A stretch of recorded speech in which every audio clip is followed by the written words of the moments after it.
अस्सलाम वालेकुम दोस्तों, आप देख रहे हैं फुली फॉरवर्ड यूट्यूब चैनल। मेरा नाम है आज़म और यहाँ पर आपके सामने मौजूद है एक रेफ्रिजरेटर जिसमें हम इसका कंप्रेसर जो है वो रिप्लेस कर रहे हैं। और इसमें प्रॉब्लम ये थी कि एक तो ये लीकेज था और दूसरे नंबर पर इसका हम कंप्रेसर रिप्लेस कर रहे हैं। इस पर काफ़ी सारी मैंने वीडियोस बनाई है कंप्रेसर रिप्लेस करने की, बट आपको यहाँ पर टिप्स मिलेंगी इसके जो ड्रायर फ़िल्टर को सोल्डर करने की। यहाँ पर ये फ़िल्टर जो है ये अंदर से तो बिल्कुल सही हिल रहा है, मतलब इसमें जो सिलिका जेल है तो वो तो बिल्कुल ठीक है, बट ये लीकेज था ड्रायर फ़िल्टर से भी, क्योंकि यहाँ पर ऑयल आ चुका था। और ड्रायर फ़िल्टर आप देखेंगे तो ड्रायर फ़िल्टर जो है वो काफ़ी ज़्यादा ब्लैक हो चुका है और इसके ऊपर शाइनिंग आ चुकी है, मतलब यहाँ से ये कैपिलरी वाली साइड से लीकेज था। तो खैर हम यहाँ पर सक्शन और डिस्चार्ज का जैसे ही सोल्डर इसका कंप्लीट कर लेंगे, दूसरे नंबर पर पिन वॉल लगा लेंगे और फिर हम यहाँ पर आ जाएंगे इस साइड पर जहाँ पर हमने एक पाइप बना रखा है ऑलरेडी, जिसको आप स्विच भी कर सकते हैं। हम स्विच भी कर लेंगे। उसमें ये होता है कि टांका जो है मतलब अच्छे से इसमें भर जाता है। ऊपर से आयरन है, आपको क्लीन करना है अच्छे से पाइप। जब भी आप जॉइंट करें, पहली टिप तो ये कि आप आयरन को और कॉपर को क्लीन करें सही से, रेग मार की मदद से सही से आपने इसको क्लीन करके रखना है। दोनों तरफ जब क्लीन होगा तो आपका टांका जो है वो सही प्रॉपरली काम करेगा। तो चलिए ये नीचे ना गिरे, इसीलिए मैं इसको एक साइड से फ्रेंड को बोलूँगा कि इसको पकड़ के रखे प्लायर से, और ऊपर वाली साइड से आप देख सकते हैं हमने हल्का सा जो है इसमें जस्ट बना रखा है, हल्का सा इसमें फ्लेयर। ठीक है, तो यहाँ पर जो है ये हमने सबसे पहले आयरन और कॉपर में अगर जब भी हमने ब्रेजिंग करनी हो तो हम इसके कॉपर रॉड से नहीं डायरेक्ट करते, हम जो पित्तल का रॉड है उससे हम करते हैं। ठीक है, तो इसके साथ हम कर लेंगे इसको कवर ऊपर से नीचे से साइडों से। तो ये देखें ओवरऑल हमने इसको कवर किया। अगर नीचे से रह भी जाए तो यहाँ पर आपको नीचे से हीट भी करना है। नीचे से हीट करने से जो नीचे की तरफ जितना भी सोल्डर आया है वो अच्छे से मेल्ट हो जाएगा और इस पर सही से कवर कर लेगा।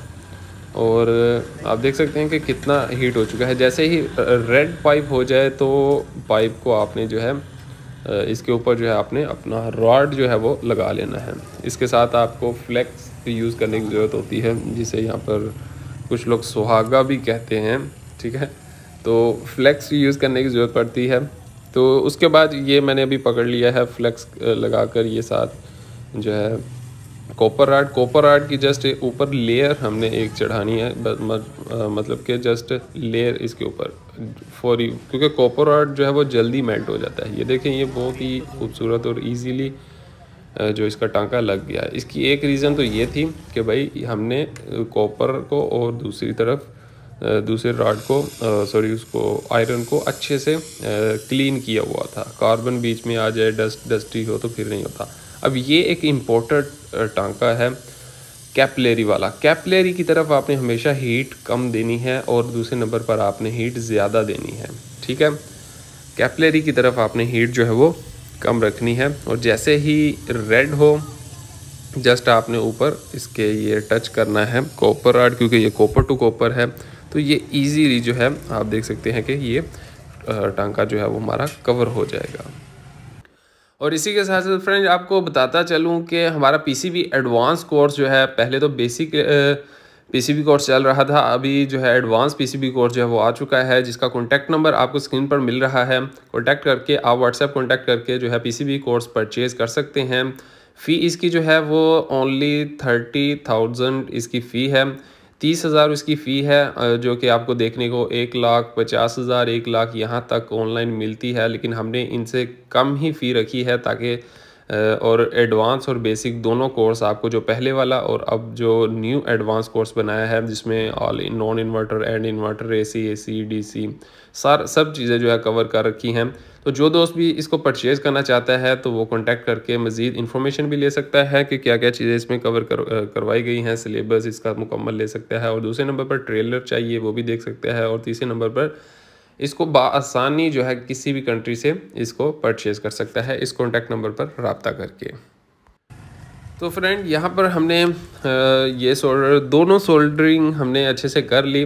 अभी जस्ट हम यहाँ पर कुछ मैंने ऐसी वीडियोस भी बनाई हैं कि ये 2 सोल्डर करके तो हम इसको कंप्रेसर को ऑन भी कर लेते हैं और इस पाइप से ऊपर वाले पाइप से डिस्चार्ज आना चाहिए, मतलब एयर बाहर आनी चाहिए, और फिल्टर वाली साइड से, जो कि एक साइड पर तो हमने टांका लगा दिया, सोल्डर कर दिया जिस कैपिलरी ट्यूब को, दूसरी साइड से जो अभी हम कनेक्ट कर रहे हैं तो उस साइड से हमें सक्शन जो है वैक्यूम करना चाहिए। उससे हमें ये क्लियर हो जाता है कि हमारा टांका जो है वो बिल्कुल 100% ठीक है या नहीं।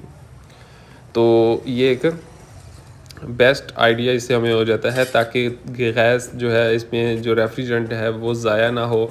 कई बार ऐसा होता है ओवरहीट होकर हमारी कैपिलरी ट्यूब जो है वो ब्लॉक हो जाती है, टांका जो है वो ज़्यादा उसमें भर जाता है या ज़्यादा हीट होने से मेल्ट हो जाती है, तो वो फिर गैस ब्लॉक हो जाती है। तो हम पहले ही चेक कर लें तो वो ठीक है। बट हमें तो अल्हम्दुलिल्लाह एक्सपीरियंस हो चुका है इतना कि हम, बट बाज़ हो भी सकता है, ऐसा नहीं कि एक्सपीरियंस इतना हो जाए तो इंसान को लापरवाही करनी चाहिए, ऐसा नहीं। अभी देखें, अब हम ऊपर से इसको कनेक्ट कर रहे हैं, कॉपर टू कॉपर है ये, क्योंकि ऊपर आयरन टू कॉपर हमने कर लिया था, ये कॉपर टू कॉपर है, इसको हमने अच्छे से कवर कर लिया और हमारा जो है ये फ़िल्टर वाला एरिया भी कवर हो गया। और जस्ट इसमें सिर्फ और सिर्फ वैक्यूम करके गैस चार्ज करनी ही बाकी रह गई। डिस्चार्ज सक्शन टांका लगाया सबसे पहले, और दूसरी तरफ हमने पिन वॉल लगा लिया, और एक तरफ जस्ट कैपिलरी ट्यूब और दूसरे नंबर पर उसका ऊपर से डिस्चार्ज वाला टांका हमने लगा लिया। तो देखें कितनी आसानी से हमने जो है इसको कवर कर लिया। आई होप कि आपको इस वीडियो से कुछ सीखने को मिला होगा।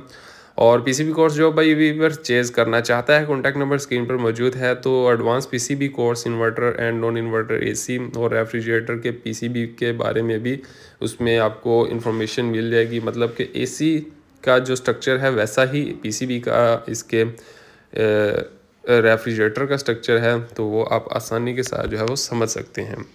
तो कॉन्टैक्ट नंबर स्क्रीन पर मौजूद है, कॉन्टैक्ट करके आप पीसीबी कोर्स परचेज कर सकते हैं। मैं मिलता हूँ आपसे नेक्स्ट वीडियो में। Thank you so much. अल्लाह हाफिज़।